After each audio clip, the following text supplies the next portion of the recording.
Iván ya estudié.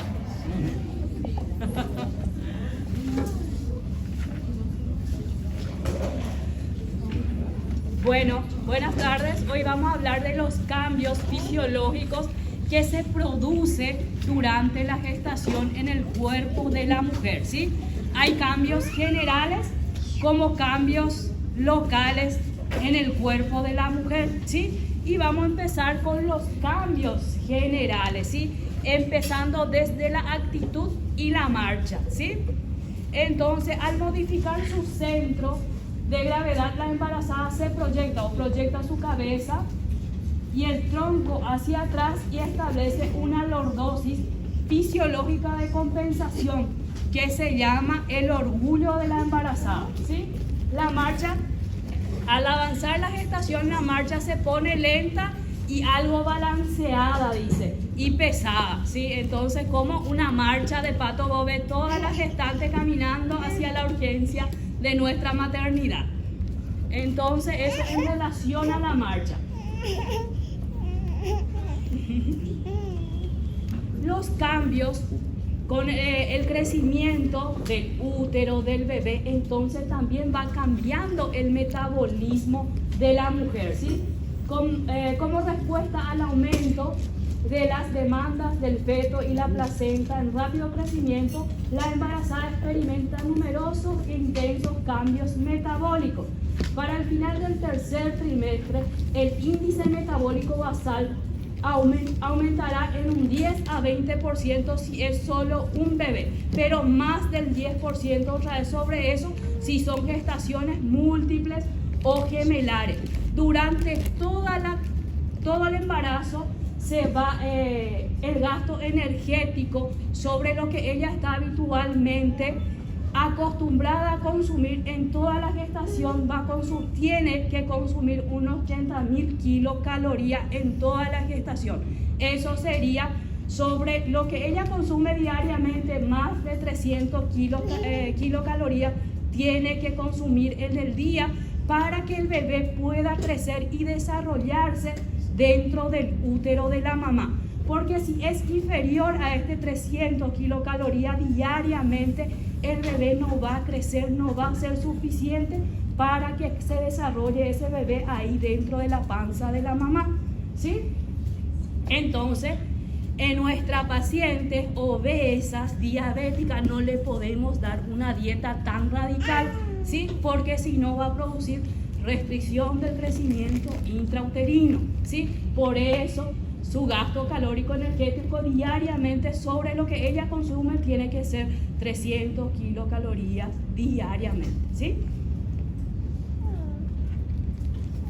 Sobre el aumento del peso corporal. La mayor parte del aumento del peso corporal normal durante el embarazo es atribuible al crecimiento del útero, su contenido, el crecimiento de las mamas y el aumento del volumen de sangre y líquido extracelular. Y mínimamente el aumento de peso se debe a esos cambios metabólicos que es lo que vos consumís diariamente, ¿sí? Eso en un mínimo porcentaje. Y acá hay un cuadrito de cómo vos vas controlando el peso de la gestante. Acá a las 10 semanas, a las 20 semanas, a las 30 semanas y a las 40 semanas, ¿sí? Dijimos que los principales órganos que aumentan el peso de la mujer embarazada, el crecimiento del útero, de la mama y de la sangre, el volumen de sangre que va aumentando también durante la gestación para compensar todo lo que es el crecimiento del útero y el crecimiento del bebé, ¿sí? A las 10 semanas, que es menos de 3 meses, entonces el peso del feto va a ser nada más de 5 gramos. De la placenta 20 gramos, del líquido amniótico 30 gramos, del útero en sí 40 miligramos, de las mamas 45 miligramos, la sangre 100 miligramos, el líquido extracelular casi no se modifica y lo que más aumenta es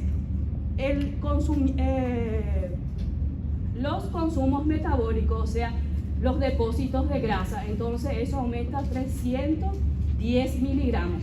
A las 10 semanas el aumento de peso que tiene que tener la paciente es solo 650 miligramos, ¿sí? Y ven acá, a las 40 semanas nada más tiene que tener aumentado de peso 12 kilogramos al reventar, ¿sí?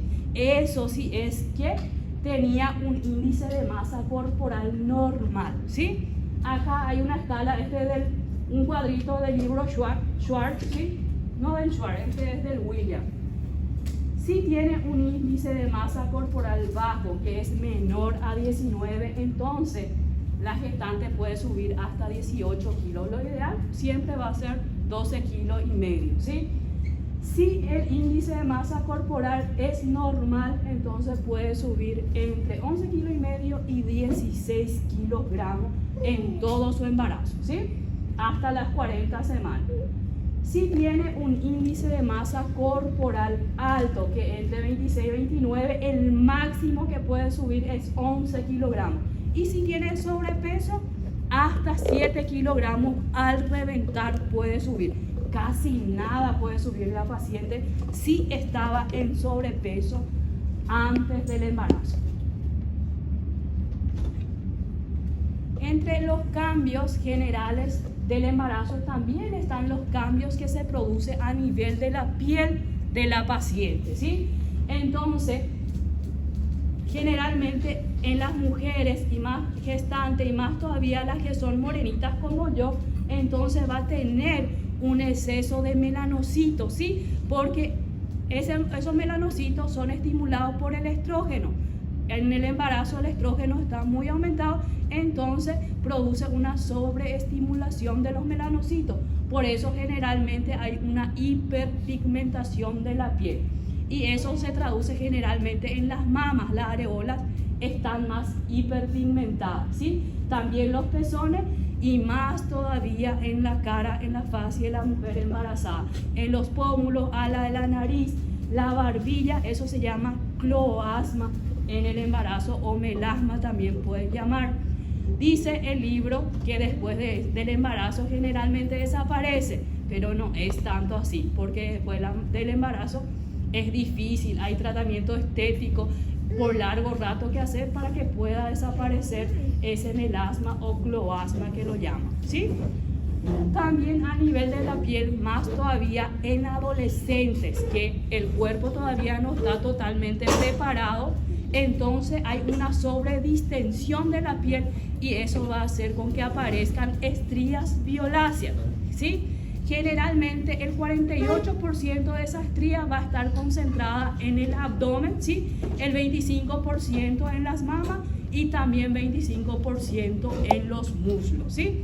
En las mujeres, en las niñas que aún no están preparadas y las pacientes que tienen gestaciones múltiples por la sobredistensión de la pared abdominal, ¿sí? ¿Qué tal? Buenas tardes. Entre los cambios generales también va a haber en la mujer gestante por el efecto de la progesterona, va a haber un leve aumento de la temperatura axilar en un 0.3 a 0.6 grados centígrados, ¿sí? Entonces eso es normal por el efecto de la progesterona, ¿sí?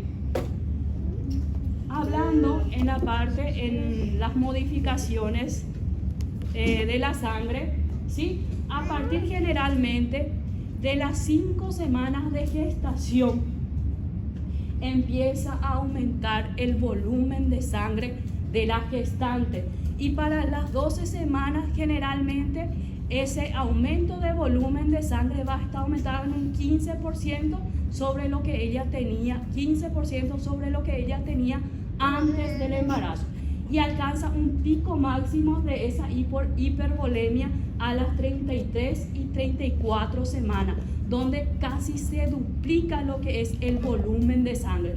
Llega a un 45% a más el volumen de sangre que tenía la paciente previamente a la gestación. ¿Y por qué ocurre esto? ¿Sí? Esto ocurre para que cubra las demandas metabólicas del útero en crecimiento y su sistema vascular hipertrofiado. Generalmente el vaso que nutre al útero es la arteria uterina. Él aumenta el doble su calibre y la velocidad del flujo sanguíneo aumenta en un 8 veces más de lo que era normal. Entonces, para cubrir toda esa demanda, entonces aumenta también la volemia de la embarazada, ¿sí? Entonces puede hasta subir en un 50%, ¿sí? Proporciona abundantes nutriciones y elementos para mantener el crecimiento rápido de la placenta y también el feto. Entonces, ese flujo placentario, ese flujo sanguíneo aumentado, entonces va a ayudar para que crezca mi bebé ahí dentro del útero, ¿sí? Y también me va a ayudar para la hora del parto, porque después del alumbramiento, cuando se expulsa la placenta, puede haber ciertas hemorragias, ¿sí? Lo normal de la pérdida hemática en un parto vaginal, ¿qué tal? Es de 500 cc. Hasta ahí puede perder. Más de ahí hablamos en una hemorragia postparto, ¿sí? Y más de 1000 cc en un parto por vía cesárea, ¿sí? Entonces, para todo esto, el cuerpo se va preparando y aumenta la volemia de la embarazada, de la gestante, ¿sí? Entonces, a partir de las 5 semanas, eso ya va a ir aumentando, ¿sí? 5 semanas de gestación y alcanza su pico máximo entre las 32 y 34 semanas. A nivel de la hemoglobina y el hematocrito, generalmente hay un leve descenso de la hemoglobina y el hematocrito, ¿sí? Y se acepta, dijimos, una anemia fisiológica hasta 11 gramos de hemoglobina por cada 100 ml de sangre, ¿sí? Entonces, si es menor a eso, generalmente decimos que es una anemia, pero por déficit de aporte, no por la hemodilución que se produce al aumentar la volemia de la embarazada, ¿sí? Entonces, es por déficit de aporte. Entonces, si es menos de 11, se tiene que buscar la causa del por qué está haciendo una anemia mi paciente. Hasta 11 es lo normal, ¿sí? ¿Y cuánto de hierro suplementario yo tengo que darle a mi paciente, ¿sí? Generalmente nosotros damos en toda la gestación por día 300 miligramos de hierro. Damos 150 miligramos antes del desayuno y 150 miligramos antes de la cena, ¿sí? Porque también con la ingesta de alimentos tiene que tener un aporte también del sulfato ferroso. Entonces, 1000 miligramos es lo que ella necesita durante el día. Y de esos 300 miligramos ya lo va a ir pasando a la placenta y al feto. Por más que la paciente tenga una hemoglobina de 7, eso es lo que ella le tiene que pasar diariamente al feto, ¿sí? Y va perdiendo por la excreción gástrica, va perdiendo 200 miligramos luego diariamente. Entonces, por eso sí o sí la gestante tiene que tener un suplemento de hierro diariamente, porque si no nos va a hacer una anemia por déficit de aporte, porque el bebé depende de la mamá para tener también su hemoglobina, ¿sí? Y el ácido fólico más bien también, pero eso es más. Generalmente, pues el ácido fólico, si la paciente viene a consultar hoy contigo y dice yo quiero embarazarme, 3 meses previo al embarazo, ella ya tiene que estar consumiendo su ácido fólico, ¿sí? Para eso es para la formación del tubo neural. Porque a veces la paciente descubre que está embarazada a las 7, a las 8 semanas y ahí ya se formó todo tu tubo neural y que adelanta darle más su ácido fólico. Tiene que ser antes, luego, ¿sí?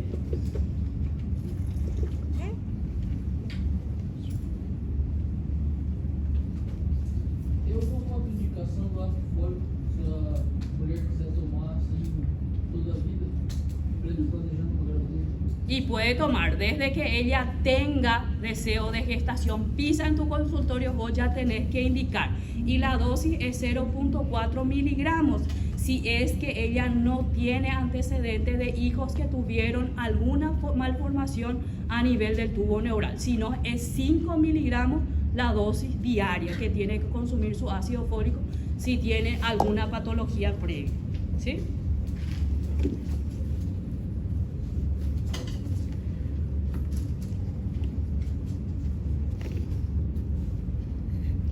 Hablando todavía a nivel hemático, ¿sí? Generalmente los leucocitos en la gestante van a estar ligeramente aumentados. Lo normal siempre entre 4.000 y 10.000 miligramos por decilitro la concentración de nuestro leucocito. Pero en la gestación eso va a estar ligeramente aumentado y se acepta normal si es que no tiene ningún síntoma hasta 15.000 miligramos por decilitro de glóbulos blancos, ¿sí? Y puede llegar hasta 25.000 en el trabajo de parto activo y en el puerperio inmediato. Pero siempre tiene que llevar con eso la clínica, si es que no tiene fiebre, si es que no tiene otra infección, ¿sí? Entonces, si le pregunta hasta 15.000 es en una embarazada normal su leucocito si no tiene ningún síntoma. Y en el trabajo de parto hasta 25.000, ¿sí? ¿Entienden? Pero si no tiene ningún síntoma. No me van a decir que tiene fiebre, tiene 25.000 de blanco y es normal. Eso no es normal, ¿sí? Si es que no tiene fiebre, no tiene ningún síntoma inflamatorio, entonces hasta ahí se considera normal los leucocitos. ¿Entienden? ¿O no entienden nada? Alto, ¿verdad? Alto es. 15.000 para una persona normal. No, ahí ya es algo, ¿cómo te digo? Una sepsis por ahí, con fiebre, con una palidez fácil, dolorosa, pálida, con 25.000 de blanco y fiebre, una sepsis. ¿Y eso por qué pasa? ¿Por qué tiene un aumento? Y porque el metabolismo, todo está acelerado en la paciente gestante, ¿sí? Y por eso también la parte hemática, todo está acelerado, por eso hay ese leve ascenso. En una embarazada, no así en una embarazada que viene ahora a consultar 30 semanas, si no tiene ningún síntoma de 15.000, de 14.000 a 15.000, sería normal si no tiene síntomas urinarios, no tiene fiebre. Pero en el trabajo de parto es diferente otra vez. Entonces, para control de una infección en una mujer es difícil. Es un poco difícil, es difícil. Pero ahí puedo tener la clínica pues es soberana. Todo es la clínica, porque puede ser un error laboratorial también. La paciente no tiene ningún síntoma y te viene 25.000 de blanco. Puede ser un error de laboratorio. Siempre la clínica es soberana para todo.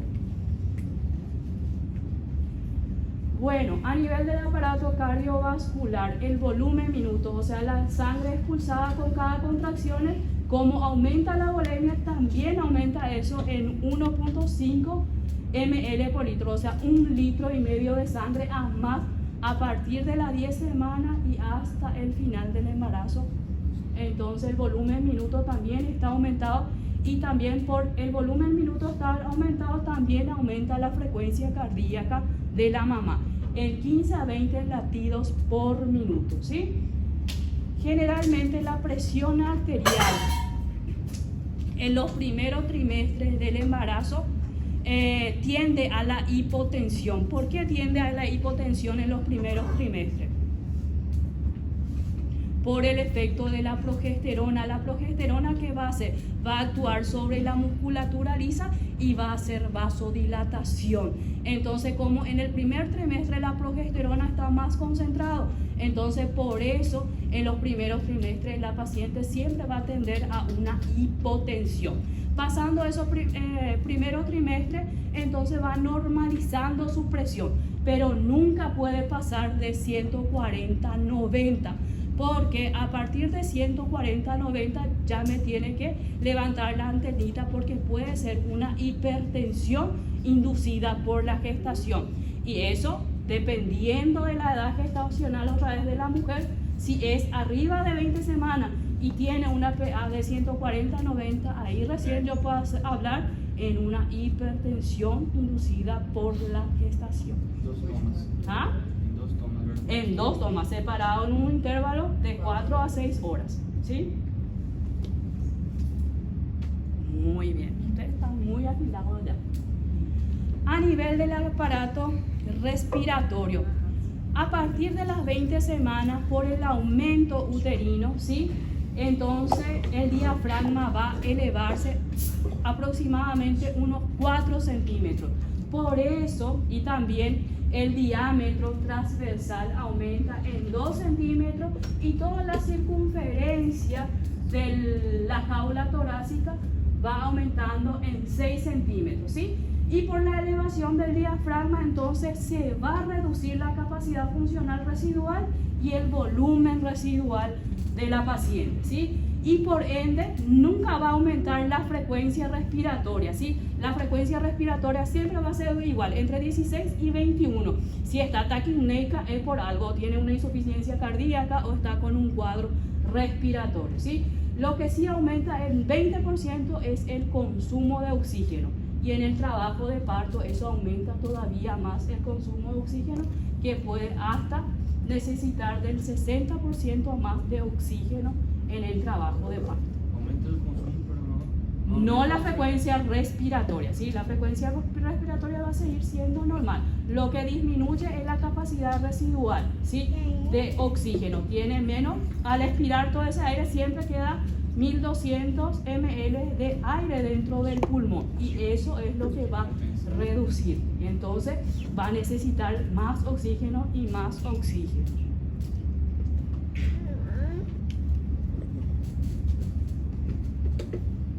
A nivel del aparato urinario, ¿sí? La parte renal generalmente los riñones va a sufrir un leve aumento porque va acelerando el metabolismo, entonces el riñón va creciendo 1 centímetro a más que las mujeres que no están gestantes. También aumenta el filtrado glomerular en un 25% en la segunda semana ya de la concepción y en un 50% en el inicio del segundo trimestre. ¿A partir de qué semana hablábamos en segundo trimestre de la gestación? 17. Sí, está bien. A partir de 14 hasta las 28 semanas. Hablamos hablamos en el segundo trimestre y ahí el 50% de la filtración glomerular va a estar aumentada. Va a disminuir la osmolaridad y hay dilatación e hipotonía de los sistemas colectores y con una hidronefrosis y hidroureter. Porque a partir de las 12 semanas, o sea, cuando el útero se vuelve extrapélvico, generalmente hace una destrorotación a la izquierda, ¿sí? Por culpa del sigmoide que está hacia la derecha, va haciendo su destrorotación por el sigmoide que está hacia la izquierda, entonces le empuja hacia el lado izquierdo y por eso produce una compresión hacia el lado derecho. Por eso produce una compresión de los uréteres y va a producir una hidronefrosis. Y hay una, generalmente también por la progesterona que va causando, que va actuando a nivel de la musculatura lisa, el peristaltismo de los uréteres están en hipotonía. Entonces va a haber más reflujo hacia los riñones. Por eso las gestantes tienden más a desarrollar infecciones de vías urinarias, ¿sí? Y por la presión que el útero ejerce sobre la vejiga, puede que haya una incompetencia de los esfínteres y por eso la gestante tenga micción con el esfuerzo, una incontinencia urinaria, ¿sí? La depuración de creatinina aumenta en un 25% y la proteína de 24 horas, lo máximo que tiene que ser es 300 miligramos en 24 horas, ¿sí? No puede pasar de eso. Si pasa de eso es porque hay un toque renal y puede ser por una hipertensión inducida por el embarazo. Entonces la proteinuria de 24 horas, lo máximo es 300 miligramos en 24 horas, ¿sí? Puede haber albuminuria hasta 20 miligramos en 24 horas y puede haber o no una glucosuria en la gestante, ¿sí? Generalmente cuando vemos una glucosuria directamente catalogamos como una diabetes, pero las embarazadas hay que tener ojo porque las embarazadas pueden tener una ligera glucosuria, ¿sí?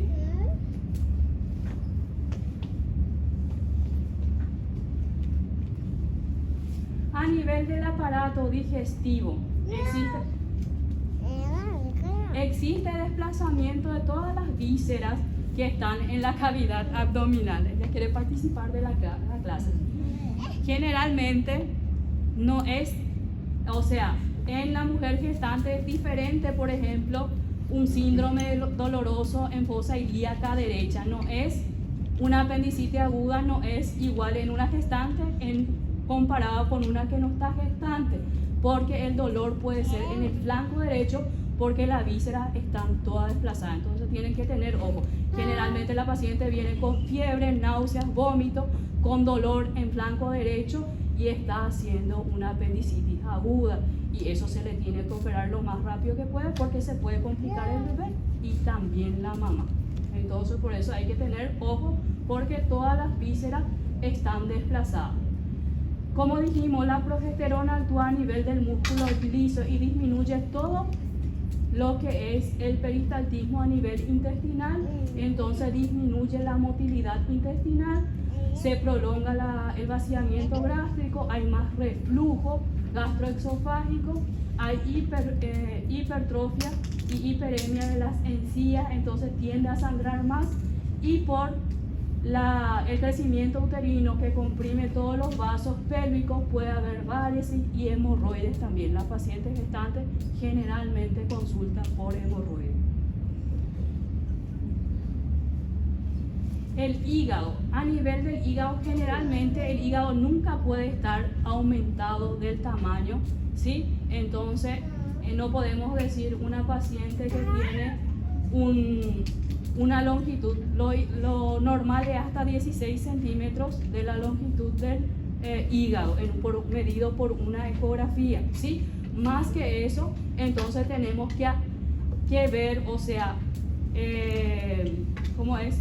Pensar en ciertas patologías que produzcan aumento del hígado. En la mujer embarazada, el hígado no aumenta de tamaño. Sí, lo que aumenta es el flujo a nivel hepático, porque aumenta también el calibre de la vena porta. Entre las enzimas hepáticas, generalmente la fosfatasa alcalina es el que va a duplicar su valor, pero no puede estar más que eso también. Y las concentraciones de albúmina siempre van a estar disminuidas en las embarazadas. Por eso hay extravasación de líquido extracelular y la paciente se va edematizando, ¿sí? Y generalmente se edematiza en el tobillo, las piernas, ¿sí? A nivel de la vesícula biliar, como dijimos, todo es culpa de la progesterona, pero la progesterona también es el que nos ayuda a mantener esta gestación. Como la vesícula está compuesta por una musculatura lisa, entonces también su contracción va a estar disminuida y va a haber más flujo residual en las vesículas, y eso puede hacer con que se acumule esos residuos y vayan formando cálculos biliares, ¿sí? Entonces las gestantes siempre están más predispuestas a desarrollar cálculos biliares. Siempre estamos en contacto con los cirujanos por estos motivos, ¿sí? O por una apendicitis aguda o por un cálculo que siempre va a estar produciendo la embarazada. Y las pacientes que consumen, por este motivo también las pacientes que consumen anticonceptivos también van a estar más predispuestas a desarrollar cálculos vesiculares. Bueno, a nivel endocrino, ¿sí? A nivel de la glándula hipofisaria, o sea, la hipófisis generalmente en la gestación va duplicando su tamaño, ¿sí? Por eso a veces puede afectar el quiasma óptico y el campo visual de la gestante siempre va a estar alterado, ¿sí? A nivel de la hormona de crecimiento, en el primer trimestre se secreta sobre todo en la hipófisis de la gestante, y a partir de las 17 semanas esa hormona de crecimiento va siendo producida por la placenta, ¿sí? Y es producida en la hipófisis, la hormona de crecimiento es liberada en forma pulsátil. Sin embargo, en la placenta es producida en forma continua. Ese es peligroso. A partir de las 18 semanas aproximadamente, la prolactina va a aumentar en 20 veces su producción. El estrógeno va a estimular las células de las mamas para que se vayan produciendo ya a partir de las 18, 20 semanas los calostros. Eso va después en la succión, eso va a aumentar más todavía para que se pueda producir la leche materna.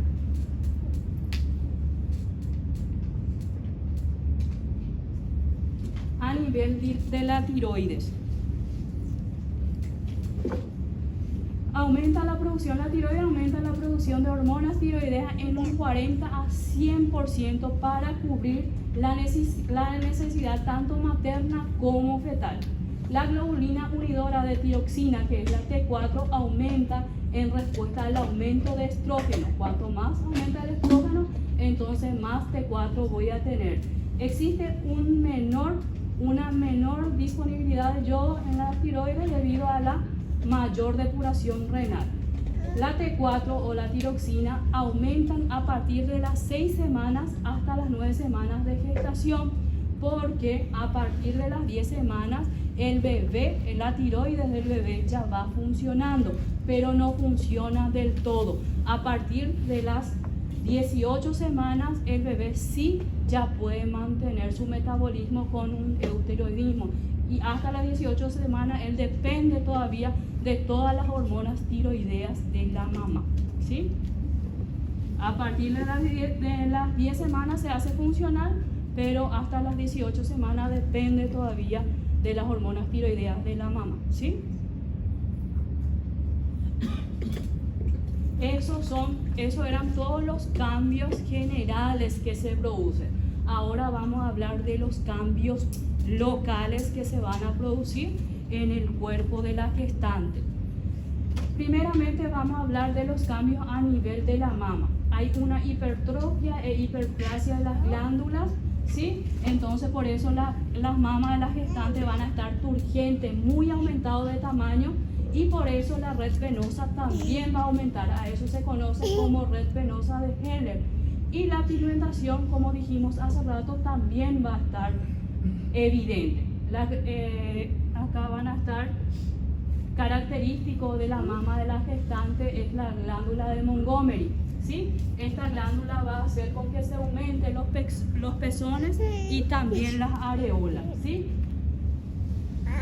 Y va a haber, a partir de las 18-20 semanas ya puede haber una secreción de calostro. Calostro es la leche materna. 18 y 20 semanas. Las modificaciones a nivel del útero. En una paciente no gestante, generalmente el útero va a pesar entre 70 gramos, ¿sí? Y tiene una capacidad máxima de 10 ml. Es un útero chiquitito. La longitud generalmente entre el cuello hasta el fondo uterino mide aproximadamente 9 centímetros nada más. Es pequeñito, como una pera bien chiquitita invertida, ¿sí? Pero al final de la gestación generalmente la capacidad de ese útero es abismal, puede llegar hasta, él puede albergar hasta 20 litros en ese útero, porque tiene que albergar el bebé, la placenta y también el líquido amniótico. Entonces es abismal la capacidad de ese útero, que era tan pequeñito, de 70 gramos nada más, y con una capacidad de 10 ml, y se distiende hasta una capacidad de 20 litros. Es muy impresionante. Y el peso del útero, dijimos, en la mujer no grávida es 70 gramos y puede llegar al final de la gestación hasta más de 1 kilo puede tener ese útero. Y el flujo sanguíneo uteroplacentario aumenta progresivamente y puede llegar hasta 400 y 600 ml hasta el final de la gestación, porque dijimos el vaso que le nutre al útero es la arteria uterina, aumenta su calibre el doble y el flujo sanguíneo, la velocidad del flujo sanguíneo aumenta 8 veces más, ¿sí? Generalmente en el inicio del embarazo hasta las 12 semanas, donde el útero se vuelve extrapélvico, generalmente el útero tiene una forma esférica. A partir de las 12 semanas hasta el final de la gestación, ella se vuelve ovoide, ¿sí? O elíptica también le llamamos. Y también, como ya le dije hace rato, a partir de las 12 semanas el útero se vuelve extrapélvico y hace una destrorotación hacia la derecha, por eso puede producir una hidronefrosis en el riñón derecho, ¿sí? Y eso porque el colon sigmoide está del lado izquierdo y le empuja el útero hacia el lado derecho. Bueno, el libro Williams dice del crecimiento uterino, porque para nosotros saber la edad gestacional, si nosotros no tenemos ningún control prenatal, tenemos que guiarnos por la altura uterina siempre, ¿sí? El libro Williams habla que la edad gestacional coincide con la altura uterina hasta las 30 semanas de gestación, ¿sí? Sin embargo, el libro Schwartz habla hasta 20 semanas, ¿sí? Entonces, hasta 20 semanas, si tiene 20 semanas, tiene que medir 20 centímetros mi altura uterina, ¿sí? Y podés decir también que va creciendo el útero 1 centímetro por semana, ¿sí? Eso todo vos te podés guiar si no tenés control prenatal en la altura uterina, o para diagnosticar una restricción del crecimiento intrauterino, ¿sí? Porque si una paciente viene gestante de 40 semanas y tiene 25 nomás de altura uterina, algo está pasando, no está creciendo mi bebé como debería de crecer, ¿sí? Esos son los cambios a nivel del útero en todo lo que es el embarazo. La modificación a nivel del cuello uterino. Generalmente el cuello uterino de una gestante, ¿sí? De una no gestante vos pones el espéculo y generalmente está rosado, ¿sí? Y en la gestante no, o está pálido o está muy violáceo, ese por el flujo sanguíneo que está muy aumentado, ¿sí? Y el cuello uterino está compuesto por escasas, como digo, musculatura lisa, pero más compuesto por tejido por tejido conjuntivo, ¿sí? Que está provisto de colágeno para que ese cuello uterino pueda ser competente y no expulsar la gestación, o sea, dejar que esta gestación avance hasta el término y poder en la hora correcta entrar en trabajo de parto, dilatar ese cuello uterino. Y al colocar el espéculo nosotros podemos decir, este es el cuello de una nulípara, este es el cuello de una multípara. ¿Cómo? ¿Vieron este cuello uterino de la nulípara? Este es el orificio cervical externo, ¿ven? Más arredondado, el libro le llama hocico de tenca, es puntiforme el cuello de una nulípara, no así de una multípara, ven que es transversal y divide, el cuello de una multípara divide esta abertura transversal en un labio anterior y en un labio posterior. Es diferente en el examen físico, porque vos podés encontrar una paciente que dice, yo nunca tuve hijos, como tuvimos un caso de una paciente que era gordita y que dijo que entró en el hospital para tener su hijo, ella fingió que estaba embarazada a su marido. Bueno, ella dijo que ingresó, su marido le dijo, acá hombre no se puede quedar, su marido se fue a su casa, vino al otro día, ella no sé dónde se fue, dijo que estaba internada y que nosotros le matamos a su hijo. Y bueno, y por el examen físico le llamó a la fiscalía, vinieron todos los abogados a presionar porque dónde estaba la criatura. Y ella jamás ni fue internada en el hospital. Entonces todo eso por el examen físico, vos podés decir que ella jamás parió, que ella jamás tuvo un hijo, ¿sí? Entonces eso fue nuestra salvación, porque la otra no se veía que estaba embarazada porque era obesa, ¿verdad? Y casi nos fuimos presos nosotros por su culpa. Bueno, generalmente todo lo que es, ¿cómo te digo? La porción externa del cuello uterino, o sea, el exocervix, está compuesto de células planas, estratificadas, ¿verdad? Y todo el conducto está compuesto de células cilíndricas, ¿sí? Y tienen glándulas esas células cilíndricas. Y generalmente durante la gestación eso se produce una eversión, o sea, todo lo que es el conducto cervical interno se vierte hacia afuera. Y a esto generalmente le describe como aterciopelada, ¿sí? A esta eversión le llaman.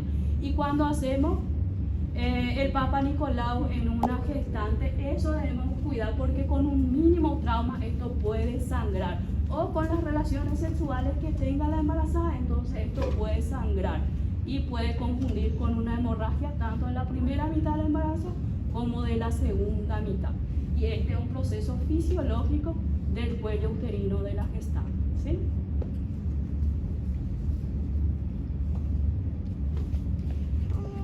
Las modificaciones a nivel vaginal. Generalmente la vagina en sí mide unos 7 centímetros de longitud y esto va ampliando, va aumentando también la longitud de la vagina y también el ancho de esa vagina. Va a aumentar las secreciones vaginales, generalmente son secreciones blanquecinas sin ningún olor, eso es normal en la gestante, ¿sí? Y por el aumento de la vascularización, generalmente la vagina puede estar de una coloración violácea, ¿sí? Y el pH generalmente desciende también el pH vaginal. A nivel de la vulva, ¿me pueden decir cuáles son los órganos que componen la vulva? Anatomía. Ustedes ya vieron anatomía con Dari, parece, ¿o no? ¿Cuáles son los órganos que componen la vulva? Labios mayores, labios menores, después clítoris, después introito vaginal, sí, también después glándula Bartolino. ¿Dónde generalmente está ubicada la glándula de Bartolino? ¿Ah? Cerca, generalmente en el tercio inferior del labio mayor. Y en el tercio superior, ¿qué otras glándulas están? A nivel parauretral, las glándulas Skene. Y generalmente en la gestación, ¿cuáles son las que más se infectan? O sea, produce una obstrucción a nivel de la glándula, del conducto de la glándula Skene, y va a infectarse y producir una gran tumoración. ¿Cuál de las glándulas es la que más tiende a infectarse? La glándula de Bartolino, ¿sí? Entonces generalmente la gestante puede venir a consultar por una masa tumoral a nivel de la vulva que es muy dolorosa, ¿sí?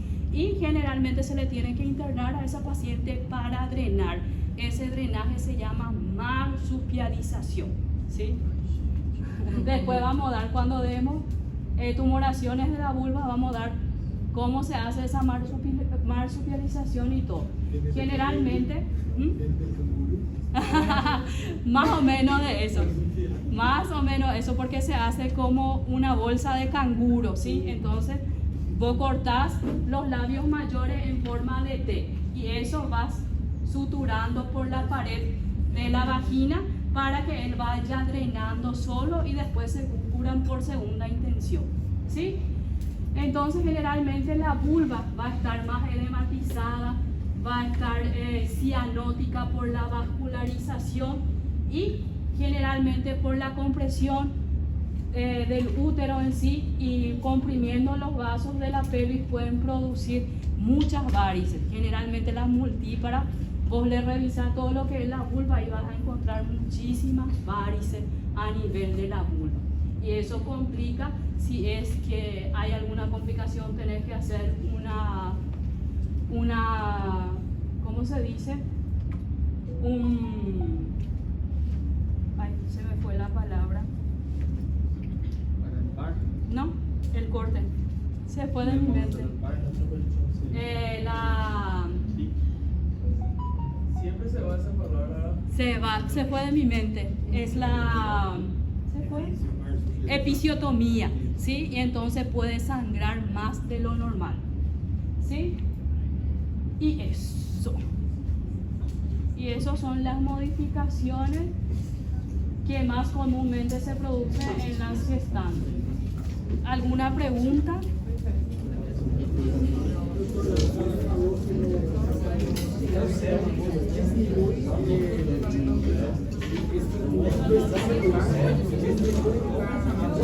Albúmina, sí, generalmente porque viste que hay un aumento de la volemia de la madre, hay una hemodilución y por eso también disminuye la albúmina y por ende va a haber edema porque ahí va a haber extravasación.